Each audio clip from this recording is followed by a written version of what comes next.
تو درس میں آپ نے ایک تو بڑے غور کے ساتھ، بڑے تحمل کے ساتھ اور بہت حاضر دماغی کے ساتھ جو ہے سبق کو سننا ہے کہ کیا بیان ہو رہا ہے۔ اچھا، میں آپ کو بتاؤں، یہ میں اکثر اپنے طلباء کو بتاتا رہا ہوں کہ کلاس میں دو قسم کے طالب علم ہوتے ہیں، ایک لائق اور قابل طالب علم اور ایک نالائق طالب علم۔ یہ دو قسمیں ہیں، بڑی آسان سی تقسیم ہے، سب کو سمجھ میں آتی ہے۔ اس کی وجہ کیا ہے کہ جو لائق طالب علم ہیں وہ لائق کیوں ہیں، وہ جو نالائق ہیں وہ نالائق کیوں ہیں؟ دیکھیں، اللہ تعالیٰ نے سب کو ماشاءاللہ دماغ اچھے اور ایک جیسے تقریباً دیے ہوئے ہیں۔ ہم میں سے کوئی آئنسٹائن قسم کا کوئی نہیں ہے، کوئی بہت بڑا علامہ فہامہ قسم کا نہیں ہے کہ جس کی اتنا تیز دماغ ہو کہ وہ پہلے سے سب کچھ سمجھ رہا ہو اور یا استاد کی بات فوراً ہی بس سارا اس میں سب کچھ لے لے۔ ایسا تیز دماغ، یعنی غیر معمولی قسم کا تیز، ایسا بھی نہیں ہوتا۔ اور بالکل گاؤدی اور جو ہے کمزور دماغ، معذور دماغ والے میں بھی ہم میں کوئی ایسا نہیں ہے الحمدللہ۔ تو ہم سب جو جس دماغ والے ہیں، ہم تقریباً ہمارے دماغوں میں 19-20 کا فرق ہوتا ہے، ٹھیک ہے نا؟ تو تھوڑا سا فرق ہوتا ہے، لیکن ہماری کارکردگی میں فرق بڑا نمایاں اور بہت زیادہ ہوتا ہے۔ یہ جو فرق کارکردگی میں بہت زیادہ ہو جاتا ہے وہ اس وجہ سے کہ جو لائق طالب علم ہوتے ہیں وہ اپنے اس دماغ کو استعمال کرتے ہیں، اور نالائق طالب علم جو ہوتے ہیں یا کمزور طلباء جو ہوتے ہیں تو وہ اس اپنے دماغ کو صحیح طریقے سے استعمال نہیں کرتے۔ اب میں نے ایک بڑا مبہم اور مجہول سا لفظ استعمال کے دیا، لیکن میں بتا دیتا ہوں کہ استعمال کا مطلب کیا ہے اور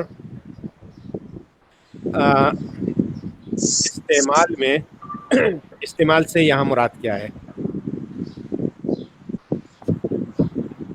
کلاس میں بیٹھ کر سبق سنتے ہوئے دماغ کو استعمال کرنے کا سب سے پہلے مطلب تو ہے حاضر دماغی، یعنی جس کو کہتے ہیں توجہ۔ آپ یقین کریں، اگر آپ کمزور طالب علم ہو اور آپ کا ذہن کمزور ہو اور آپ پھر لوگوں سے پوچھتے پھریں کہ یار میرا ذہن بہت کمزور ہے، مجھے سبق یاد نہیں ہوتا، کوئی نسخہ آپ کو معلوم ہے؟ وہ کہتے ہیں نہیں مجھے تو نہیں معلوم۔ آپ پھر کہیں کتابوں میں تلاش کرتے ہیں، یار کہیں پہ دماغ کو تیز کرنے کا نسخہ دیا ہوا ہے، کہیں پہ کتابوں میں آپ کو کچھ کبھی مل جاتا ہے کبھی نہیں مل جاتا۔ آپ کہیں حکیم صاحب کے پاس جاتے ہیں، کہیں آپ پارہ میں دواخانے پہ جاتے ہیں، کوئی وہ پنسار سٹور پہ جاتے ہیں کہ جی کوئی مجھے نسخہ دیں دماغ کو تیز کرنے کا کہ میرا دماغ بڑا کمزور ہے۔ ان سب چیزوں کو چھوڑے، میں وہ نسخہ آپ کو بتاتا ہوں۔ دماغ کو تیز کرنے کا نسخہ کیا ہے؟ دماغ کو تیز کرنے کا نسخہ یہ ہے، ایک ہی چیز ہے، ایک ہی بوٹی ہے، توجہ۔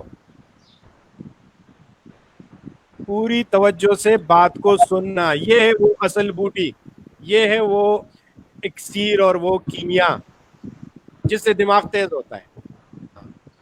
ہم لوگ توجہ، جس کو آج کل کی زبان میں یہ لوگ فوکس کہتے ہیں نا، فوکس، ہاں یہ بڑی چیز ہے جو فوکس کر کے پوری توجہ، جس کو ہم لوگ ارتکاز توجہ کہتے ہیں۔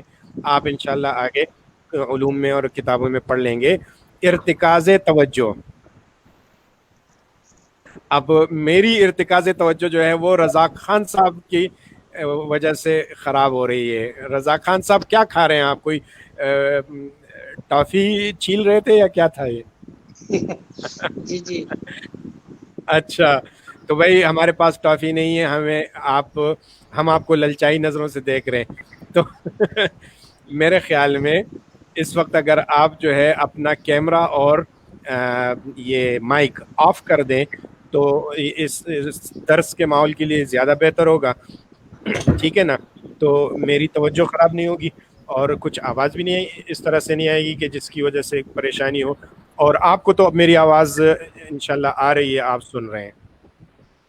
تو ابھی انشاءاللہ کچھ وقت ایسا ابھی آئے گا کہ جس میں ہم آپ کو کہیں گے کہ آپ اپنے کیمرے اور مائک کھولیں. وہاں پھر ضرورت ہوگی، پھر ہم آپ کی بھی سنیں گے، آپ سے کچھ پوچھیں گے، یہ سارا کچھ چلے گا انشاءاللہ. فی الحال آپ سنیں.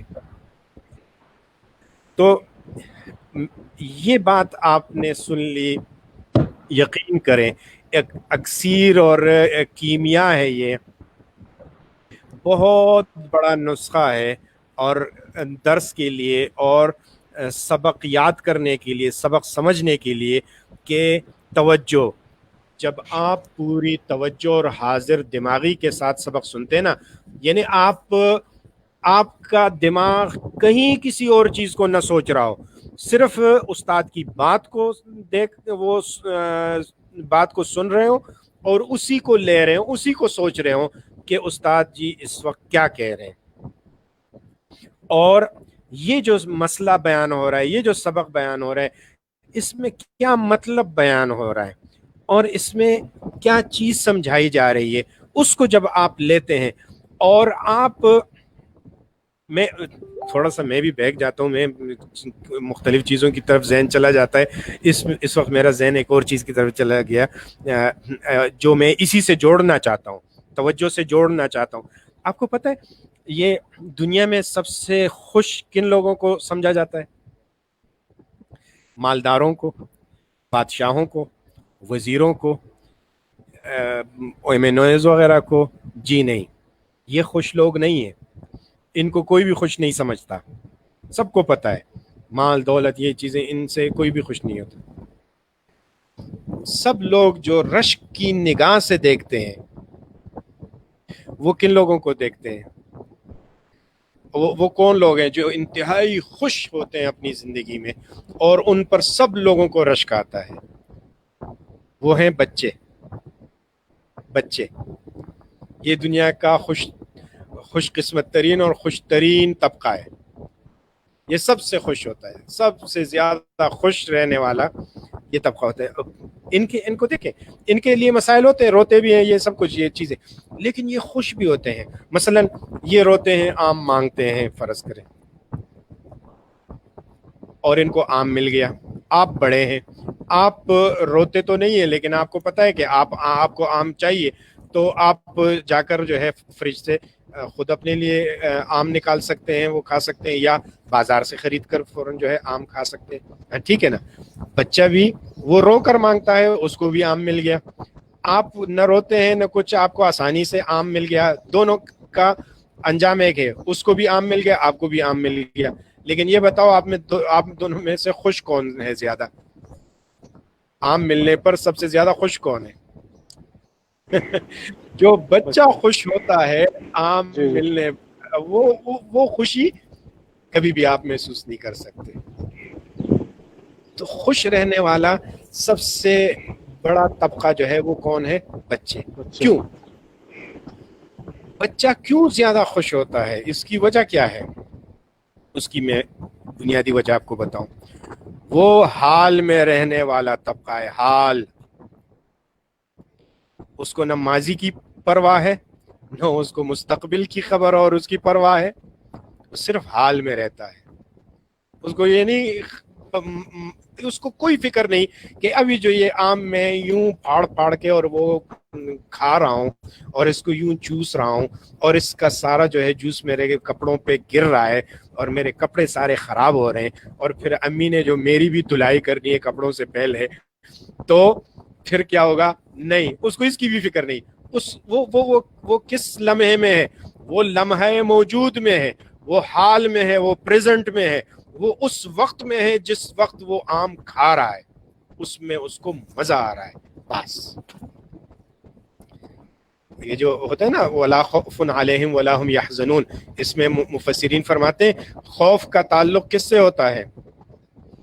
یہ مستقبل سے ہوتا ہے۔ حزن کا تعلق کس سے ہوتا ہے؟ ماضی سے ہوتا ہے۔ وَلَا خَوْفٌ عَلَيْهِمْ، نہ ان کو مستقبل کا خوف ہوگا جنتیوں کا، نہ ان کو مستقبل کا خوف ہوگا، اور نہ وہ ماضی کے اوپر حزین ہوں گے۔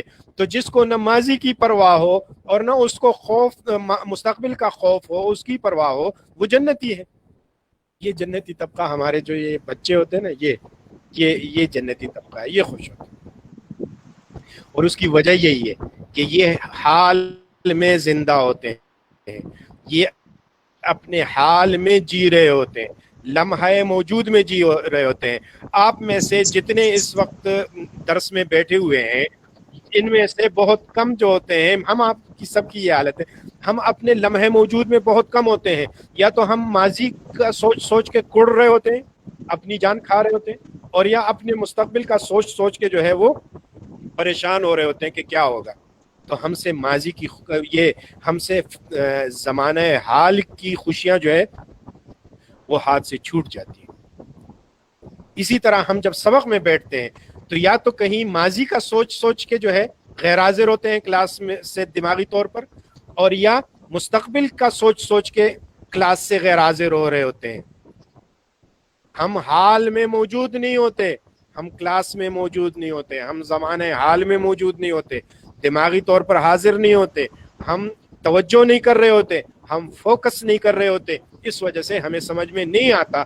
جب ایک سبق میں سمجھ میں نہیں آیا، دوسرا سبق سمجھ میں نہیں آیا، تیسرا سبق سمجھ میں نہیں آیا، اور چلتے چلتے ایک ہفتے ایک مہینے کا سبق سمجھ میں نہیں آیا، تو ان حضرت کا نام کہاں پر لکھ دیا جاتا ہے؟ نالائق اور کمزور طلباء میں۔ یہ خود ہی اس کیٹیگری میں چلا گیا۔ اور یقین کریں، آپ نے بھلے کئی مہینوں سے سبق، آپ کئی مہینوں سے نالائق اور کمزور سمجھے جاتے ہوں، خود اپنے آپ کو بھی سمجھتے ہوں، لیکن آپ کو احساس ہو گیا کہیں کسی ایک دن جا کے، اور اس دن آپ نے کہا کہ یہ میں کیا کر رہا ہوں، یہ تو میں نے تو تباہ کر دیا اپنے وقت کو اور اپنی زندگی کو، اور یہ اتنا مشکل تو نہیں ہوگا۔ اور پھر آپ نے اس توجہ کر کے دل لگا کے اس کو مطالعہ کرنا شروع کر دیا، کلاس میں آ کر غور سے سبق سننا شروع کر دیا۔ جیسے جیسے آپ غور کرتے گئے، آپ کو کچھ چیزیں سمجھ میں آتی گئی، اور یہ آپ کے لیے ایک انوکھا تجربہ تھا۔ آپ حیران ہو گئے، یہ چیزیں تو سمجھ میں آتی ہیں کچھ، یہ کوئی ایسی مشکل تو نہیں ہے۔ اگلا دن اس سے ذرا بہتر ہوتا ہے، تیسرا دن اس سے بہتر ہوتا ہے، چوتھا دن پھر سب سے۔ مولانا صاحب آپ کی آواز بہت خراب ہے، بالکل سمجھ نہیں آ رہی۔ اچھا، اب کیسا ہے؟ اب آپ کو سمجھ میں آ رہا ہے؟ باقی حضرات بھی بتا دیں، سب کے لیے آواز خراب ہے؟ ساری آپ کی آواز صاف ہے؟ کٹ رہی ہے آواز، بار بار کٹ رہی ہے۔ نہیں صاف آ رہی ہے ہماری طرف۔ نہیں یہ بات ہی مسئلہ ہوگا۔ ٹھیک ہے، بہاؤدین صاحب آپ اپنے نیٹ ورک کو ذرا چیک کر لیں، شاید آپ کے نیٹ ورک کا مسئلہ ہے۔ باقی حضرات فرما رہے ہیں کہ ان کو آواز صحیح آ رہی ہے، بہت صاف آواز آ رہی ہے ماشاءاللہ۔ چلیے جی الحمدللہ۔ تو یہ اچانک آپ کو احساس ہوتا ہے، اور آپ کے اساتذہ کو بھی احساس ہو جاتا ہے، او بھائی یہ نالائق اور یہ کمزور، یہ تو بڑا تیز ہو گیا، اس کو تو سمجھ میں آ رہا ہے، اس نے فلاں سوال کا بھی جواب دے دیا، اس نے تو فلاں، اس کو تو یہ چیزیں سمجھ میں آ رہی ہیں۔ ایک دم آپ استاد کی توجہ میں بھی آ جاتے ہیں، ان کی نظر میں آ جاتے ہیں۔ او بھائی جب استاد کی نظر آپ پہ پڑ گئی اور اس کی توجہ آپ پہ پڑ گئی، تو اسی کو تو کنیکشن کہتے ہیں۔ آپ استاد جی سے کنیکٹ ہو گئے اور استاد جی آپ سے کنیکٹ ہو گئے، آپ نے ان کی باتیں غور سے سننی شروع کر دی، انہوں نے آپ کو توجہ دینی شروع کر دی۔ اب اس کنیکشن کے ذریعے سے علم دین بہت تیزی سے اور آسانی سے آپ کے پاس منتقل ہو جاتا ہے۔ تو بھائی یہ ذہن میں رکھیں، یہ آج کے دن کی یہ سب سے پہلی اور بنیادی بات جو آپ کو بتلانا میں ضروری سمجھتا ہوں اور وہ عرض کر دی میں نے کہ توجہ جو ہے وہ بہترین چیز ہے.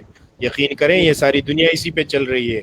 آپ الیکٹریشین کو بلاتے ہیں, آپ کہتے ہیں بھائی یہ بورڈ میں اچانک کوئی ڈسٹ کی آواز ہوئی, وہ بلاسٹ آف ہوتے کہ کیا ہو گیا, یہ فلان چیز نہیں چل رہی, فلان چیز نہیں چل رہی. اچھا اگر وہ بلاسٹ وغیرہ ہوا ہے وہ تو خیر جلا ہوا ہوگا, بہت سامنے سے آسانی سے نظر آ جائے گا. لیکن آپ بعض اوقات یوں کہتے ہیں کہ یہ فلان چیز نہیں چل رہی اور یہ فلان کنیکشن, وہ بورڈ آ کر دیکھتا ہے. جیسے ہی وہ بورڈ کھولتا ہے آپ اس سے پوچھیں کیا مسئلہ ہے, وہ آپ کو کیا کہتے ہیں, بھائی ذرا صبر کریں مجھے دیکھنے تو دے, میں ذرا دیکھ لوں. اب وہ کیا کرتا ہے, وہ اس بورڈ کو کھولتا ہے, وہ کنیکشنز پہ غور کرتا ہے, وہ ٹیسٹر لگاتا ہے, چیک کرتا ہے پازیٹیو کہاں ہے, نیگیٹو کہاں ہے, کہاں پہ مسئلہ آ رہا ہے, کہاں پہ دونوں پازیٹیو تو کہیں نہیں آ رہے, کہیں پہ وہ شارٹ تو نہیں ہے, یا کہیں پہ جو پازیٹیو آنا چاہیے وہاں پہ نیگیٹو ہی آ رہا ہو, تو کہیں پہ کنیکشن کٹا ہوا تو نہیں ہے. اب وہ کیا کرتا ہے کہ غور کرتا ہے ایک ایک چیز کو, جہاں جہاں پہ سب کچھ چیزیں ٹھیک چل رہی ہیں تو وہ آگے بڑھتا جاتا ہے, یہاں تک تو ٹھیک ہے, یہاں تک تو ٹھیک ہے, یہاں تک تو ٹھیک ہے, کہاں پر مسئلہ ہے. آخر جا کے کہیں وہ مسئلے کو پکڑ لیتا ہے, کہتے ہیں ہاں یہاں پہ یہ مسئلہ تھا, یہ یہاں پہ تھوڑا سا اس سے ڈسکنیکٹ تھا, یا یوں تھا, یا شارٹ تھا, اس کی وجہ سے یہ سارا مسئلہ تھا. جیسے وہ اس کو ٹھیک کرتا ہے, ساری جو ہے نا وہ لائن وغیرہ ساری آپ کی بجلی وہ ٹھیک ہو جاتی ہے. آپ کہتے ہیں ہاں بھائی جزاک اللہ, بہت شکریہ. یہ سب یہ وہ کیا کر رہا ہوتا ہے, وہ اس کے پاس علم یہ سارا کچھ ہے, لیکن وہ پوری توجہ سے فوکس کر کے اس کو مطالعہ کر رہا ہوتا ہے, کہاں پہ مسئلہ ہے, کہاں پہ مسئلہ ہے, کہاں پہ مسئلہ ہے. تو بھائی مطالعے کے بغیر تو دنیا کا کوئی کام نہیں ہوتا. ہمارے طالب علم سمجھتے ہیں کہ ہم بغیر مطالعے کے کلاس میں آ جائیں گے, بیٹھ جائیں گے اور بغیر توجہ کے سنیں گے اور علم دین حاصل ہو جائے گا.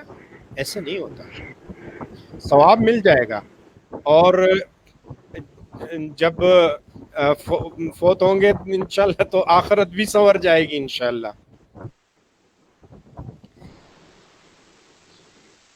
لیکن صرف ایسا تو نہیں ہے نا کہ ہم صرف ثواب کمانے کے لیے آئے, ہم تو ایک ذمہ داری اٹھانے کے لیے آئے ہیں, لوگوں تک پہنچائیں گے. تو اگر ہم ابھی مطالعہ کر کے نہ آئیں اور توجہ سے سبق کو نہ سنیں, غور نہ کریں سبق پہ اور سیکھیں نہیں, بعد میں جا کر اس کو دہرائیں نہیں اور اس کو یاد نہ کریں, تو ہم کیسے سیکھیں گے پھر آگے, اوروں کو کیسے سکھائیں گے, ہم علمی دین کا کام کیسے کر سکیں گے پھر. تو اللہ تعالی ہم سب کو علم دین کے کام کے لیے قبول فرمائے اور ہم سب کو توفیق اور استقامت عطا فرمائے. ہم نے یہ کرنا ہے انشاءاللہ, تو اس کے لیے ہمیں شروع میں یہ کرنا ہوگا کہ سبق میں آنے سے پہلے ہمیں ضرور کتاب پڑھنی ہوگی, چاہے کچھ بھی سمجھ میں نہ آتا ہو آپ کو. ابھی تو عربی تو الحمدللہ مسلمانوں کے لیے چاہے کسی زبان کا ہو, عربی اس کے لیے کافی جانی پہچانی ہوتی ہے. اس نے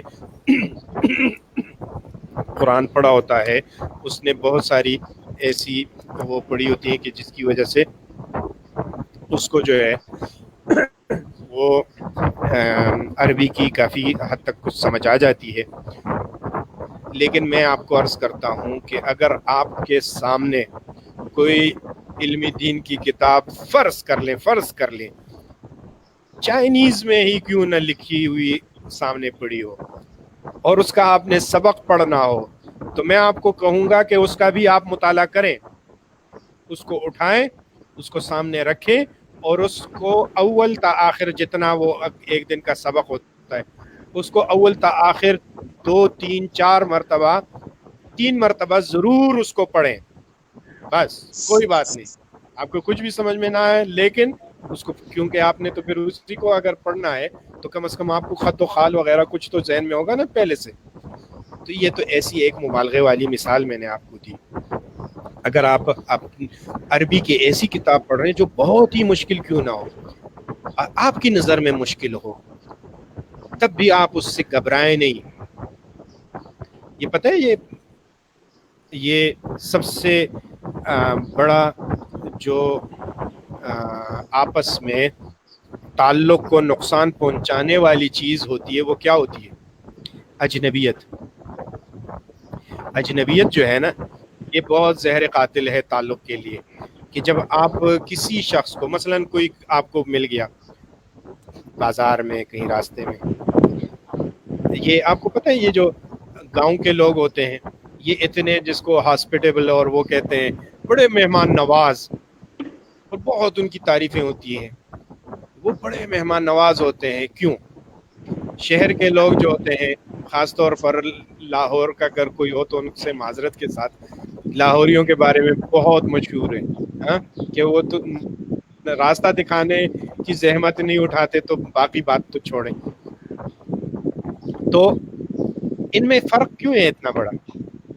جب آپ گلی کوچے میں کہیں پہ وہ گاؤں وغیرہ میں جاتے ہیں نا, وہ آپ کو اس طرح سے ٹریٹ کرتے ہیں نا جیسے آپ اس کے اپنے گھر کے مہمان ہو, کوئی بہت ہی آپ عزیز اور اقارب میں سے ہو, وہ ایسے آپ کو لیتا ہے.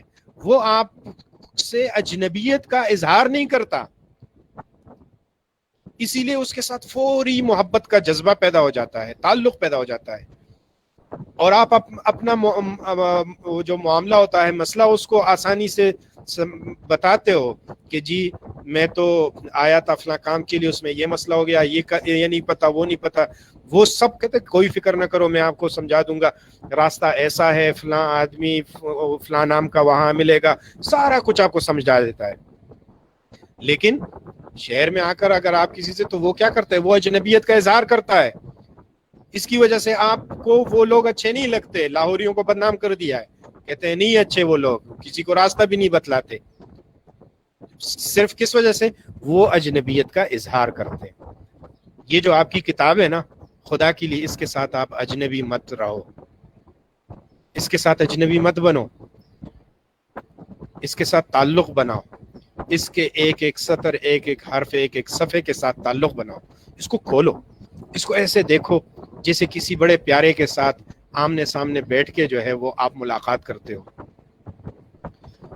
پھر یہ کتاب اپنے علوم آپ کے اوپر کھولے گی انشاءاللہ. تو کتاب سے بیگانہ اور اجنبی مت رہنا آپ حضرات. اور پھر جب آپ سبق پڑھیں پوری توجہ سے, آپ نے استاد کی بات سنی پوری توجہ سے, اس کے آگے بہت ساری ذمہ داریاں ہیں جو استاد خود اپنے ذمے لے لیتا ہے. وہ آپ کو سمجھاتا ہے, وہ آپ کو مثالیں دیتا ہے, وہ دنیا جہان بھر کی مشقت اٹھا کر وہ سبق کو بالکل گھول کے آپ کو پلا دیتا ہے. لیکن آپ نے اس کو چوک تو نہیں کرنا نا کہ آپ اس کو پھر آرام سے آسانی سے تسلی سے نکل جائیں. پھر آپ جائیں مطالعہ یہ سبق کے بعد جائیں, پھر کچھ وقت کے بعد اس کو اٹھا کے تھوڑا سا اس کو دہرائیں, کیونکہ دماغ ایسی چیز ہے کہ اس میں ایک چیز آتی ہے لیکن پختہ ہونے سے پہلے بھی یہ مٹ جاتی ہے. اگر آپ اس کو ایک مرتبہ پھر دوہرا لیتے ہیں تو اس کا, اگر کسی نے پرانے زمانے میں فوٹو کی ٹیکنالوجی دیکھی ہو یا پھر بعد میں گوگل کر کے دیکھ لیں کہ جب وہ نیگیٹو ہوتا تھا کیمرے سے تصویر کھینچتے تھے, اور یہ مولانا عمران صاحب ماشاءاللہ اس چیز کو بہت سمجھتے ہیں, فوٹوگرافک میموری کے بارے میں یہ اکثر ہمیں کہتے رہتے ہیں. تو یہ جب آپ ان سے سبق پڑھیں گے بہت سی چیزیں حضرت آپ کو انشاءاللہ سمجھا دیں گے. تو یہ جو فوٹوگرافک میموری ہے نا, اس کی مثال وہی وہ جو فوٹو لوگ کھینچتے تھے اس سے کیمرے سے, تو وہ نیگیٹو پر اس کا عکس جو ہے وہ آ جاتا تھا. پھر جاتے تھے ڈارک روم میں جا کے اس کو وہ انلارجر سے وہ روشنی کر کے وہ فوٹو پیپر پہ اس کا عکس لیتے تھے. پھر وہ جب وہ فوٹو پیپر ہوتا تھا, وہ فوٹو پیپر لے کے دو محلول ہوتے تھے, دو کیمیکلز ہوتے تھے, دو قسم کی, اس میں ڈالتے تھے. ایک ڈیولپر کہتے تھے اس کو, ایک کو فکسر کہتے تھے. وہ ڈیولپر اور فکسر میں سے گزارتے تھے جب, تو وہ جو عکس ہوتا تھا وہ بالکل پختہ ہو جاتا تھا. ڈیولپر اور فکسر سے پہلے جب روشنی کے ذریعے اس پر عکس لایا جاتا تھا وہ فوٹو پیپر پر,